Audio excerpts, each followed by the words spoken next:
आगे बढ़े और आपको बताएं, लजीज और खुश जायका खानों की महक ने शहरियों को अपनी जानिब खींच लिया। छुट्टी के रोज इस्लामाबाद के बासियों ने नाश्ता पॉइंट्स का रुख कर लिया है। तफसीलात बता रहे हैं ABN न्यूज़ के नुमाइंदा अमाद अहमद। जी अमाद, मजीद कहिएगा।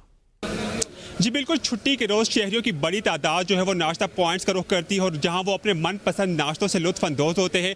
अभी हम इस वक्त मौजूद हैं इस्लामाबाद के एक नाश्ता पॉइंट पर, जहां शहरियों की बड़ी तादाद जो है वो मौजूद है, जिनमें बच्चे, बूढ़े और जवान हर तरह के शहरी हैं और वो अपने मनपसंद नाश्तों से लुत्फ़अंदोज़ हो रहे हैं। कोई जो है वो निहारी आर्डर कर रहा है, कोई हलवा पूड़ी आर्डर कर रहा है, कोई जो है पाए का शौकीन और पाए मंगवा रहा है, जबकि कोई जो है नान चने मंगवा रहा है। अभी हमारे साथ चंद शहरी मौजूद हैं, उनसे जानते हैं कि वो यहाँ पर उन्होंने क्या आर्डर किया और उनकी छुट्टी किस तरह गुजरती है। हम लोग ट्रेल पे गए थे, ट्रेल से वापस आए हैं। कुछ कज़न आए हुए थे तो सोचा चल के नाश्ता करते हैं। यहाँ से आलू वाले पराठे, चाय वगैरह, लस्सी वगैरह, साथ चने वगैरह खाएंगे। इंशाल्लाह एंजॉय करेंगे। वीकेंड था, सोचा चल के एंजॉय करते हैं।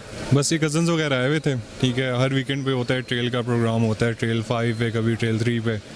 तो खाली पेट निकले थे सुबह 5 बजे।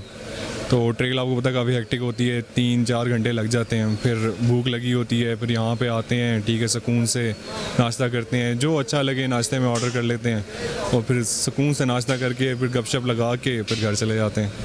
जी बिल्कुल, शहरियों का यही कहना है कि एक छुट्टी का रोज़ होता है कि उन्हें अपने रिश्तेदारों और दोस्तों के साथ जो है वक्त गुजारने का मौका मिलता है, जिससे वो पूरा फ़ायदा उठाते हैं और जो नाश्ता पॉइंट्स का रुख करते हैं। जी।